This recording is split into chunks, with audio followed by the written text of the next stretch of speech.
Welcome to this Authors in Conversation panel featuring the 2025 Minnesota Book Awards finalists in General Nonfiction. The Minnesota Book Awards is a program of the Friends of the St. Paul Public Library in the organization's capacity as the Minnesota Center for the Book. This year's book awards are sponsored by Education Minnesota, and the General Nonfiction category is sponsored by Frederickson and Byron, PA. My name is John Noltner. I'm a photographer and an author and the founder of a storytelling project called A Piece of My Mind. We use storytelling and art in a divided world to try to rediscover what connects us. I've written 4 books, and the latest one, Lessons on the Road to Peace, won last year's Minnesota Book Awards for General Nonfiction, which means I have the honor of hosting this conversation. For the latest installment of the Minnesota Book Awards popular Meet the Finalists series, I'm pleased to be joined by Mia Nosanow, author of The College Student's Guide to Mental Health, Essential Wellness Strategies for Flourishing in College, published by New World Library. And Lisa Mueller, author of The New Science of Social Change, a Modern Handbook for Activists, published by Beacon Press. JoJo Bell, author of Red Stained, The Life of Hilda Sims, published by Minnesota Historical Society Press, and Cheyenne Wilson, author of We Are the Evidence, a handbook for finding your way after sexual assault, published by Balance Grand Central Publishing. So congratulations to each of you for the Minnesota Book Award finalist nod. In the interest of making the most of our short time together, I'm going to begin with a round robin question that I'd like each of you to respond to in turn. I'll then have 2 questions specific to each of you and your wonderful finalist book. So we're going to start out with that shared question. And it's interesting to me that in some way, each of these titles responds to the current state of the world that we live in. You know, there's some element of social well-being and the issues of the day. And I'd like to ask each of you to talk about what it is in the world that made you want to write this book now, and how you hope your book can help us respond to that issue.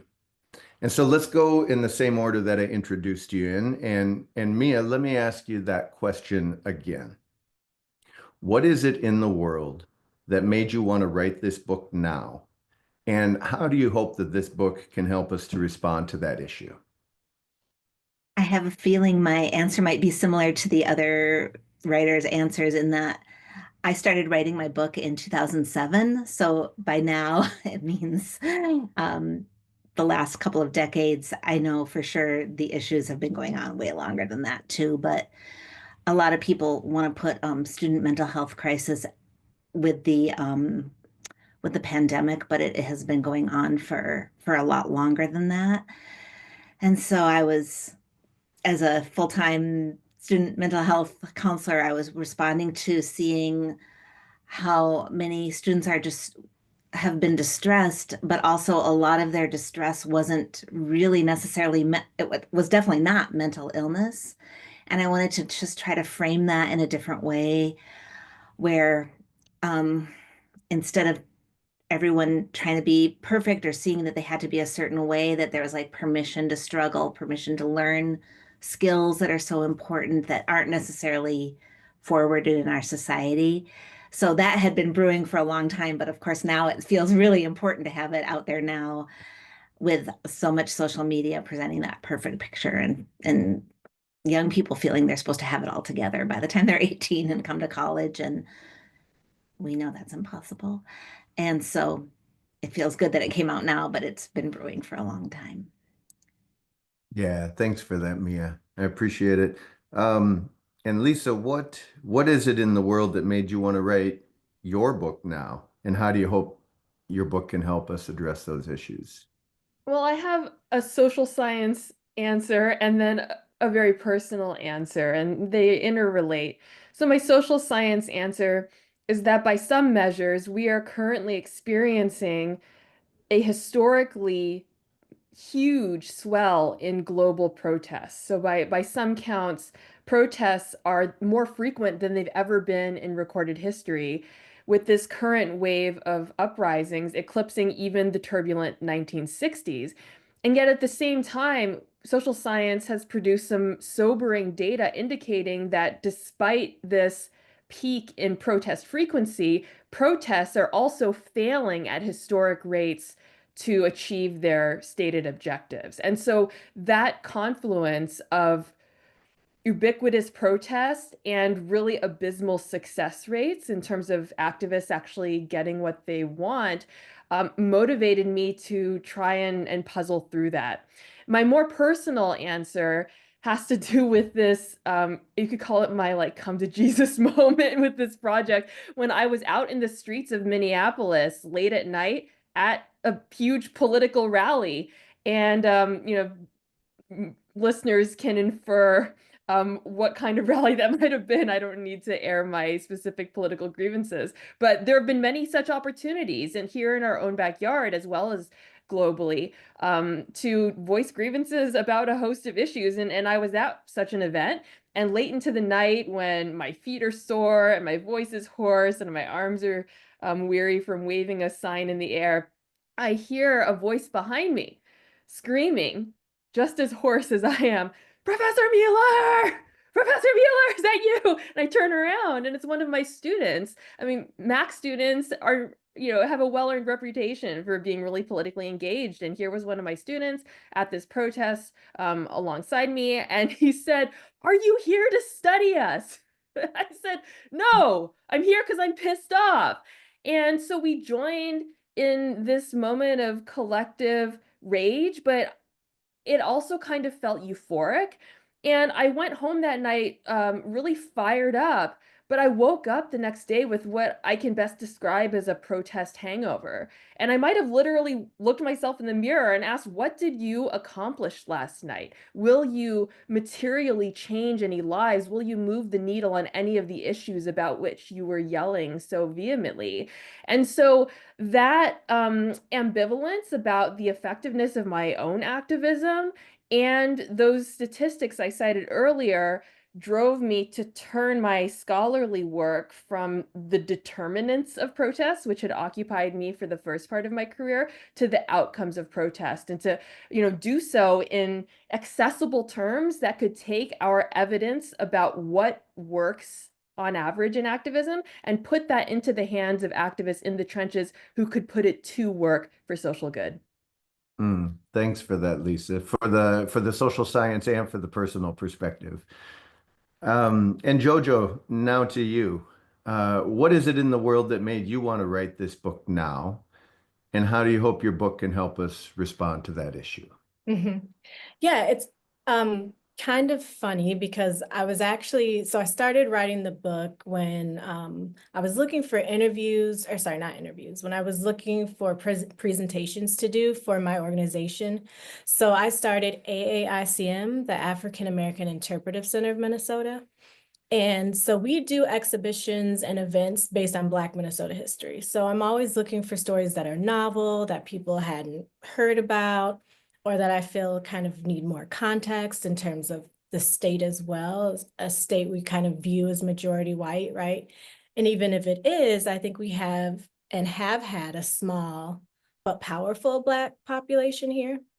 So I was looking for stories along that line. I was going to give the presentation at the Coven in Minneapolis, and I came across Hilda's name. And so I was like, okay, she's interesting. So then I looked at her Wikipedia page, and all these things, like point by point, were just hitting like, okay, why is there more about her? So one, is that she's from here, which I think is kind of was really important to her story, like forming her worldviews basically here in Minnesota. And then learning that she went to New York to be a part of the American Negro Theater, which is also kind of a highlight because a lot of Black actors who were really into a Black humanist tradition came out of there, like Sidney Poitier, like Harry Belafonte. So I was like, okay, she was around these major stars. Why, is there more about her? And then the other thing that kind of was like a highlight for me was that she was surveilled by the FBI. And at one point she had her passport revoked and she was accused of communist sympathies having those, basically. So I was like, oh, she's very interesting. She's from here. There has to be a book about her. And, you know, because I wanted more information to do the presentation. And I just kept looking and I was like, okay, there's no biography. That's weird. And I was like, there's no way there cannot be a biography about this woman. And, you know, I just started writing because I was like, like if there's not, it'd be interesting to see if her life story could like fill a book. And it did. So yeah, so that's how I learned about her. That's how I started writing about her. And we might get into this more, but I mean, I couldn't have imagined the current moment we're in when I started writing the book. So when I started writing the book, my biggest focus was tying these national themes of self-determination, pushing for civil rights, to local stories like Hilda, because she was influential in that. But yeah, there are definitely some moments that feel familiar in a sense now, and that I think are some things we could take away basically from the book.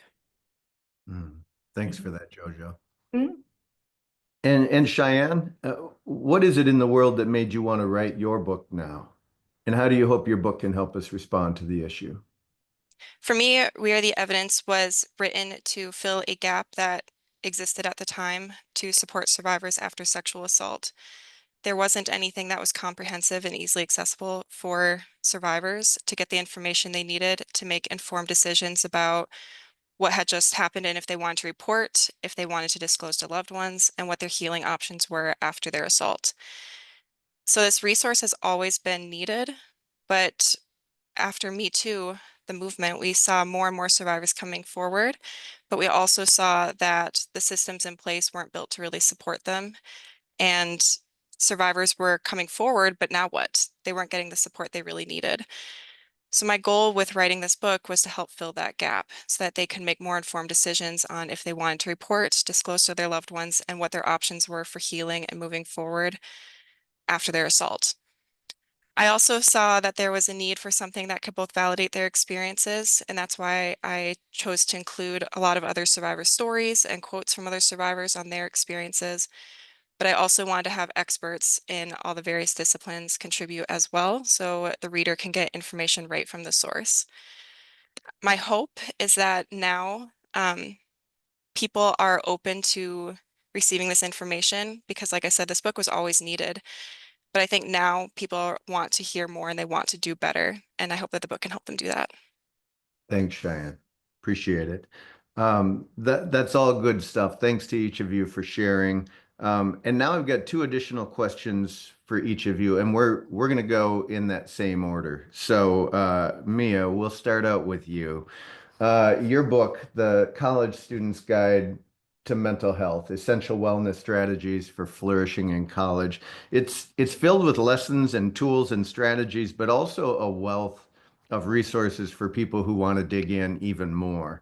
And I know that it's written for college students, but I have to tell you that as a 58-year-old man, I found those tools and resources helpful for me as well. So thanks for that.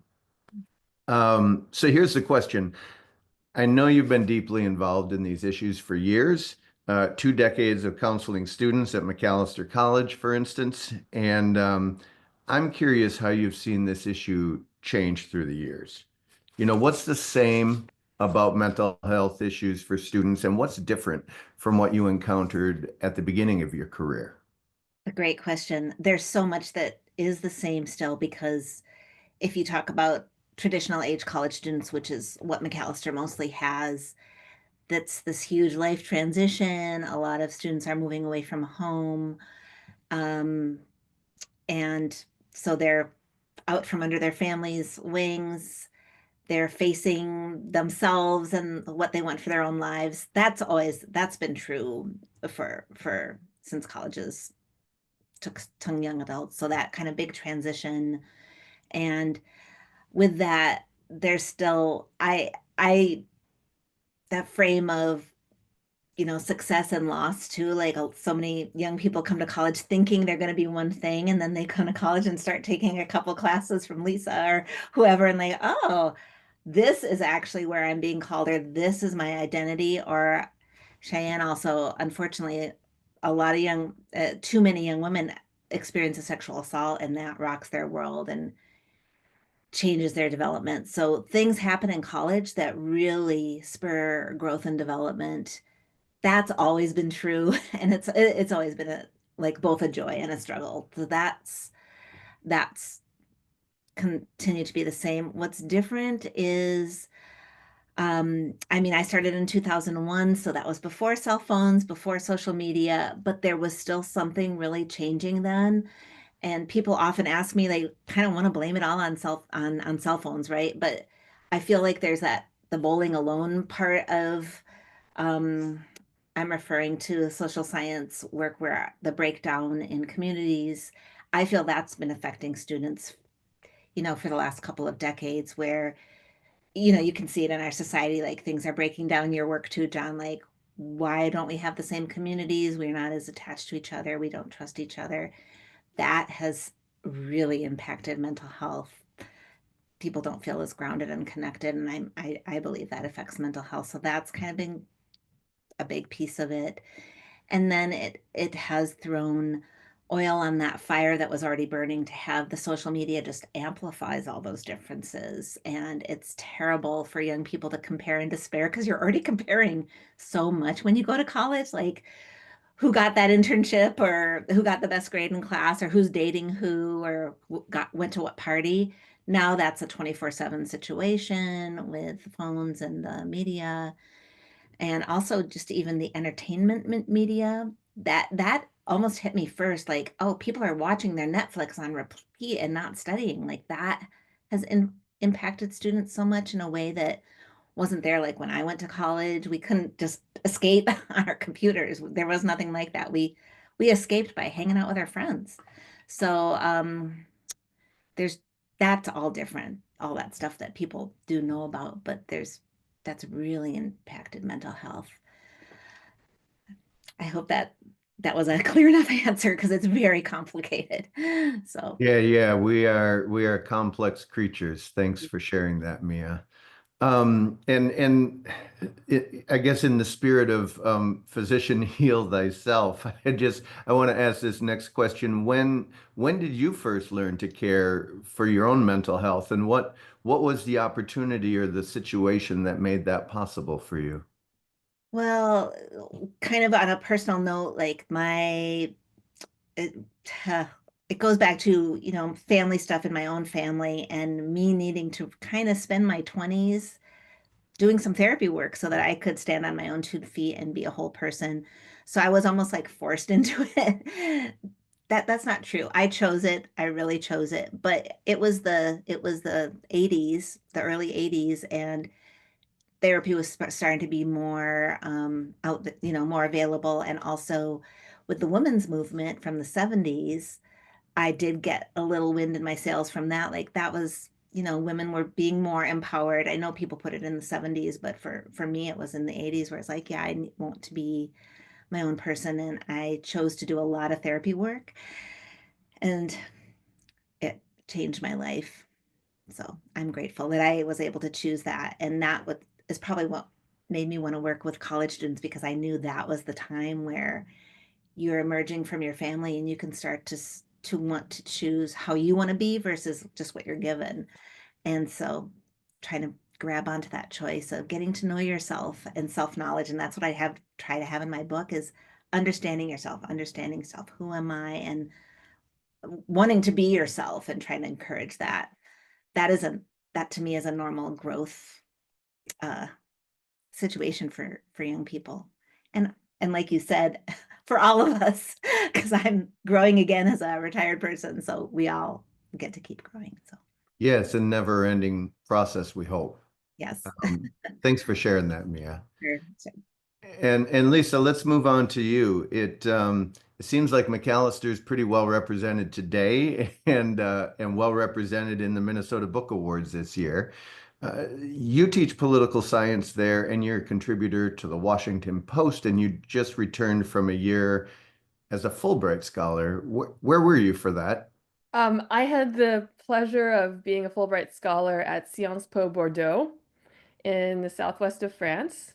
Um, And as a social scientist, I'm often working on multiple projects simultaneously. So actually, the project that took me there was not this book, but rather a suite of projects mainly focused on politics in the West African country of Niger. So Sciences Po Bordeaux has a research lab focused on African politics. And so I went there to work on some papers on African politics while simultaneously working on my book.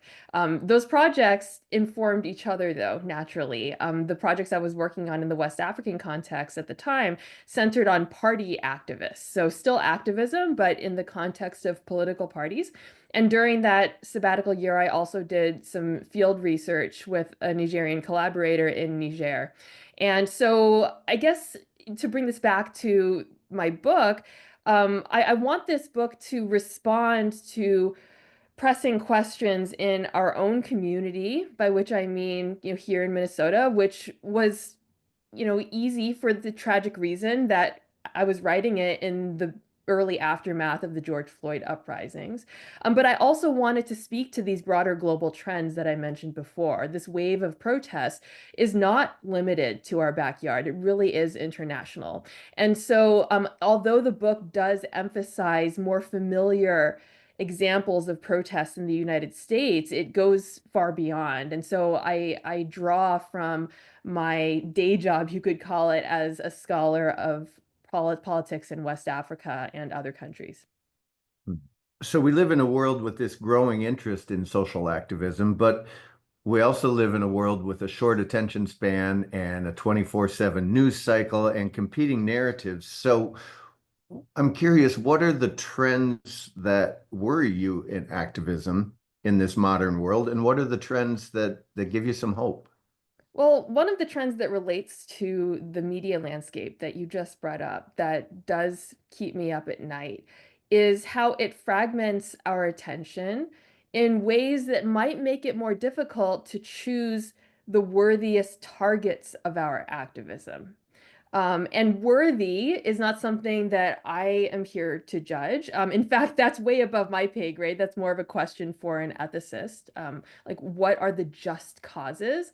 But in order for us as individuals and as communities to discern where we should target our finite attentional and material and moral resources requires a lot of contemplation, and space for contemplation is really rare and precious these days. And so that is one thing that worries me in terms of the media situation that you raised. Something else that worries me, that maybe surpasses the present media landscape, meaning it predates it and will probably post-date it, is this tendency, this understandable tendency for activists to approach their activism mainly as a means of self-expression and catharsis and community building, all of which are vital, you could call them moral resources in achieving, goals. But they are not always sufficient to really move the needle on, say, like policy change or winning concessions from power holders. And in order to do that, I argue in the book, activists can benefit from drawing on the new science of social change, which is this empirically supercharged evidence, emerging really just in the past several decades as social science has advanced in data access and data analysis methods to tell us with more confidence than ever before what tends to actually work better than others. So to give you a concrete example, one of the most consistent findings in the literature is that peaceful activism tends to be more successful than violent activism. And so, most activists are peaceful, but in the rare cases when they aren't, that can really set a movement back. And so I argue in the book that, the real power of activism lies where our emotional investment in our causes intersects with this really high-powered, like scientific based approach that frankly has been really common in areas besides activism for a long time. In medicine, for instance, like I, just speaking personally, prefer receiving a COVID vaccine that has undergone rigorous randomized controlled trials. And in a lot of activism, lives and livelihoods are at stake, just like in medical science and public health. And so would that we could use the best evidence available in order to achieve these huge concessions that activists often demand, like saving our planet, right, from climate annihilation. The trouble is that a lot of that evidence has languished in scientific journals because it's like really arcane and like full of regression tables and experimental minutia that is impenetrable to anyone outside the ivory tower. And so that's why I felt so eager to write this book, really as an act of translation to, put the tools in the hands of the people who have the best experience to really use them. Those are the activists themselves, not academics like me. Yeah, yeah. Well, as you also noted in your book, this sort of activism can be a little all-encompassing, and progress can feel slow. There can be a high level of burnout. So, on a personal note for you, given all of that, what sustains you in this work? Curiosity in how to make activism work to its potential. And maybe this is just me confessing my identity as a nerd. But I understand and I share a lot of the despair that activists are often experiencing now, especially in light of those um, statistics that I cited at the beginning of our conversation. Like the failure rates are historically huge, and it's really difficult to maintain your motivation and to um, forestall just like getting super dispirited when you keep trying and failing. But the scientist in me approaches that as a puzzle to solve. And I retain a lot of optimism that, we are also in a golden age of social science for all of its foibles and imperfections, and certainly the imperfections of individual scientists. I think at its best, science is self-correcting. It seeks constantly better answers to the problems that are vexing us. And so I really delight, in that quest for true answers to questions like why do some protests succeed and others fail, but also practical answers to those questions. And I try to draw my students um, into that delightful curiosity as well that can sometimes uncomfortably coexist with our sincere and I think appropriate despair about politics, and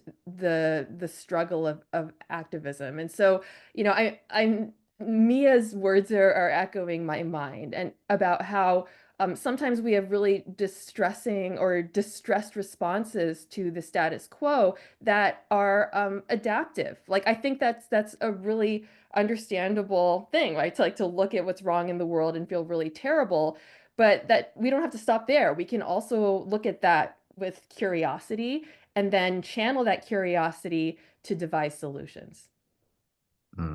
Thanks, Lisa. And let's move on to JoJo. JoJo, I really love this read because, of course, I didn't know anything about Hilda before your book either. And I suppose since yours is that first book, a lot of other people probably didn't either. In an era where some of these stories are just starting to come into our public awareness and at the same time being sort of actively erased from some of the public square, can you talk a little bit about the importance of sharing stories like this and how you hope your book can be a part of that? Mm-hmm. Yeah, and I think the important word in that question is erasure, basically. I think that's unfortunately some of the things we're seeing when it comes to the administration that's currently in the White House. And so, and particularly like erasure of Black histories, Native histories. And it's an act of kind of, if we tell these stories, it's kind of challenges this whatever narrative, right, that's coming out, a narrative of kind of like dominant narratives of whiteness, right? And then trying to erase Black achievements. One example of that obviously was Jackie Robinson. So, there was a recent decision to have his picture taken down at the Pentagon. And so it's kind of a reminder of how institutions can erase people silently, right? And he was really a kind of a symbol of racial progress at the time. So that erasure is kind of trying to erase the racial progress that Jackie was a part of. And I feel like stories like Hilda's kind of disrupt that process by focusing on the reality of systemic discrimination.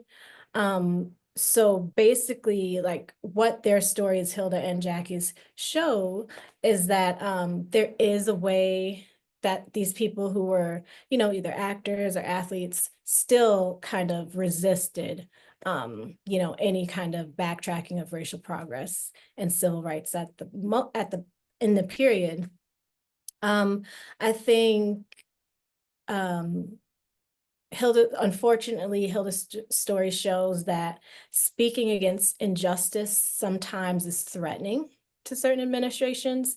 And I think that's, again, tied to our current moment. So in 1962, Hilda, she testified in front of Congress, and it was a congressional hearing about discrimination, in theater and film.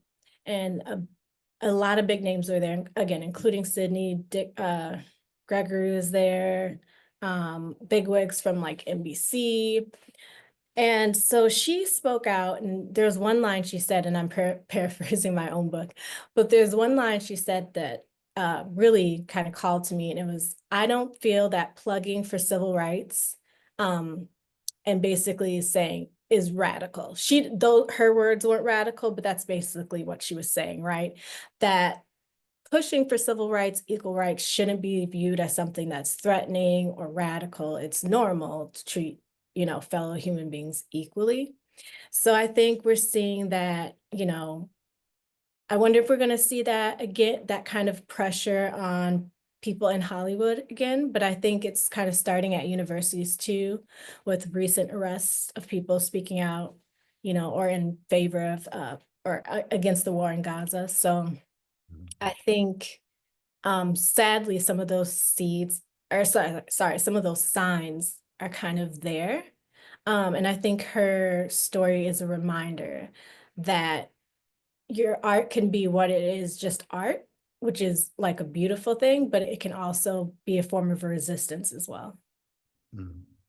Yeah. Thanks for making some of those connections for us. Mhm. I want to ask you also the process of writing this book. I think you mentioned before the interview this was your first book that you'd written. Is there something that you learned sort of about Minnesota in this process, or something that you learned about yourself in the process of putting this book together? Yeah.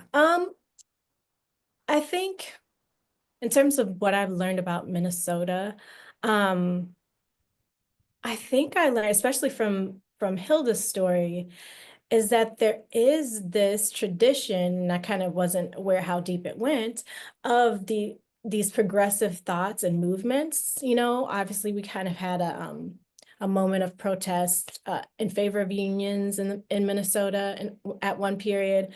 But thinking about Hilda's story and how basically she's learning how to kind of reject some of these attitudes that are anti-Black, right? Or rejecting anti-Blackness. And I really think that's really tied to her time at Phyllis Wheatley House. So she was, I think she called herself art and director on her resume of a program that's, put on place for younger kids at Phyllis Wheatley. But Phyllis Wheatley was also a place where stars who were Black came to stay when they were basically denied accommodations otherwhere in the city because of their race. So we didn't have written Jim Crow laws, but there are definitely things that are implied, right? Like when you go to a hotel and you're denied and you don't know why, right? Because you're Black. So at the Phyllis Wheatley House, younger people actually created a protest for people like Marian Anderson, who was denied accommodations at the Dyckman before she was denied accommodation by the Daughters of the American Revolution. And that in the Rose, First Lady Roosevelt asking her to sing at, I think it was Washington, near the Washington Monument, maybe. But yeah, so just learning about the importance of having that base of community before she even went to Harlem, because then I think she knew how to kind of like fit in there in terms of what her voice would look like, what her work would look like, because she was already in community here in Minnesota. And then what I learned about myself, I think, well, at first I didn't think I could write an entire book, right? It seemed like, I don't know. I just didn't think I could write an entire book. But then as I started to organize the chapters and say, oh, well, this was important, so this needs to be here, I could kind of see it coming together, right? So it's like starts off as this kind of task where I'm like, well, how do I even start writing that? And then slowly becomes, and again, because her story is in a narrative form, right? Like it has a beginning and an end and a middle because it's her life. So that kind of helped the flow of everything. I think it was kind of made it for me anyway, kind of easier to see how the process could go. And I also learned about kind of technical things like writing a book proposal.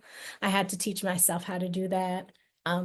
Read a book about it and did that. And then I think it's also important to mention as well, thinking about how I think about myself as a researcher, something I took out of this process, because at the time so right now I'm a PhD student at the University of Minnesota. But before I wasn't, like I was just like an independent researcher. And so I had to spend my own money to go to the Schoenberg to where her papers are to do that research. And I went twice. So that was in New York. So it just highlights the fact that if you are an independent researcher, it's very hard to get some of the sources you need to, right? Unless you are willing to put like financially back yourself too. And I just think that's interesting. And like, what other stories would we tell, right? If there are other ways to fund independent researchers. So, yeah. Yeah, that's great stuff. Thanks so much for sharing, JoJo. Yeah, no problem. Thank you for having me. Yeah. Yeah. And Cheyenne, thanks for your patience as we work our way around the authors. This is such a difficult and important subject that you write about. And I know that you've been working with sexual assault survivors for years, and I know that you're a survivor yourself. So let me just say thanks for the work that you're doing and for destigmatizing the issue and for helping to build dialogue around it. As you were writing this book, is there a particular lesson or process that you wrote about that you wish you had learned earlier? Or maybe is there a particular resource that you wish that you had been offered? Yeah, thank you. There's two things that I think would have made a really big difference for me in the aftermath of my assault. One is having information available. So any resources, to be honest, would have been helpful because I felt like I really didn't have any. I had to go really, really searching for anything. The second one is community. The importance of information, I like to share how I didn't report my assault for a long time because I went looking for resources and couldn't find anything.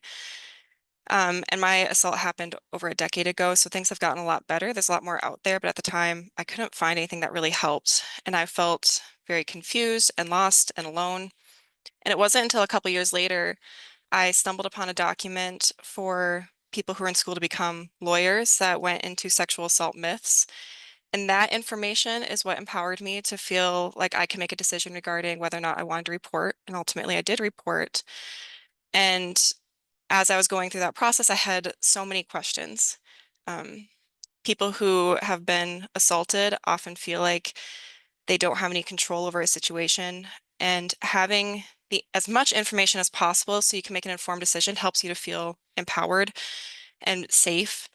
And again, like I said, the systems are probably very overwhelmed right now with how many more people are coming forward. And so the people who are supporting me from the criminal justice system, I really believe did the best they could, but they're overworked, they're burnt out. So when I would have simple questions, even like, what do I wear to go to court? And I couldn't find an answer because nobody's written about it and there wasn't anything on Google that was a straightforward answer. I was having to ask the victim advocate all the time. And she was so wonderful and so patient, but she had to answer all these little questions because there wasn't something available to help me with that information already. While working on the book, I learned so much more about how I could have pursued the civil court system. I didn't know that. And I really wish I would have, because I think that's something I would have liked to know.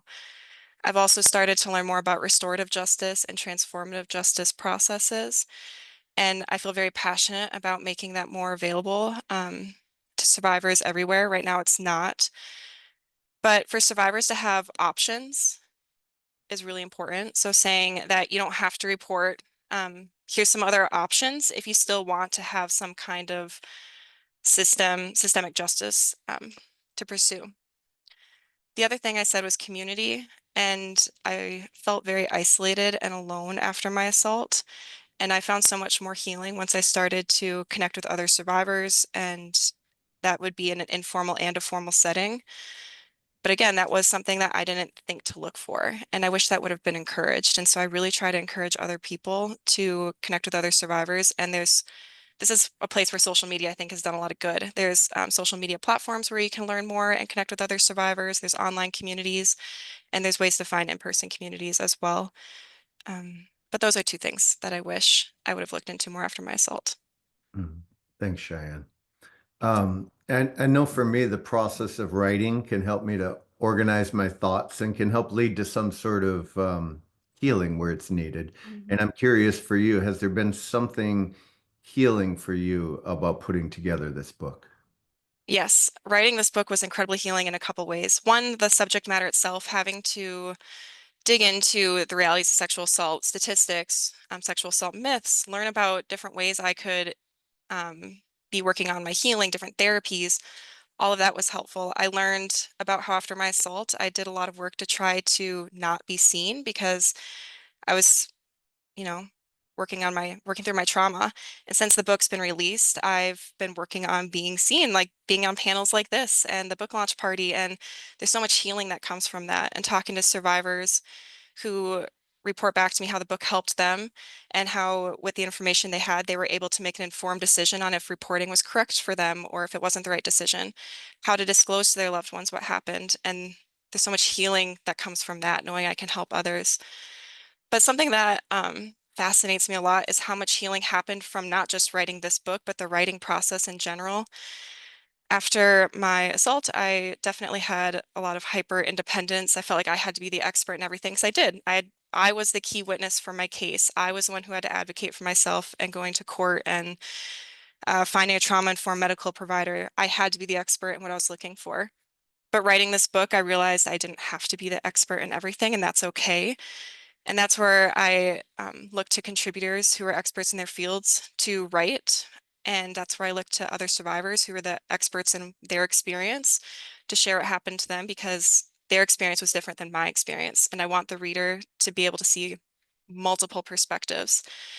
And there's a lot of healing just in that. And I could go on and on about the writing process in general and how when you're writing a book, you don't have 100% control over this project that you love so much, because you have other people who are giving their opinions and thoughts in the publishing process.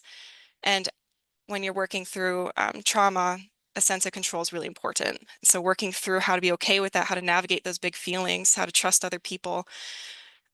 I'll be forever grateful to this book for the healing that it gave me just in the writing process alone, not to mention the content. Yeah, this is all good stuff. Thank you. Thanks for sharing, Cheyenne. Thanks to everybody on the panel. I am glad I don't have to be the one to choose who wins in the category. Thanks to the general nonfiction category finalists. Thanks to everyone who's watching for taking part in this Meet the Finalists panel. If you enjoyed the talk, you can find a treasure trove of past events archived on the YouTube channel for the Minnesota Book Awards steward organization, the Friends of the St. Paul Public Library. You can find out more about future programs on their website, thefriends.org. In particular, mark your calendars for Tuesday, April 22nd. That's the evening that the winner in this category and 9 others are finally and officially revealed. Please join us in St. Paul at the Ordway Center for the Performing Arts. Tickets are $29, including processing fees. A free live stream will also be available. Visit thefriends.org/MNBA for details. Thanks so much to each of you for sharing a little bit more about your work. You're all winners just for getting your books out the door. You're all winners for making it to this finalist round. Good luck to all of you and keep doing your good work.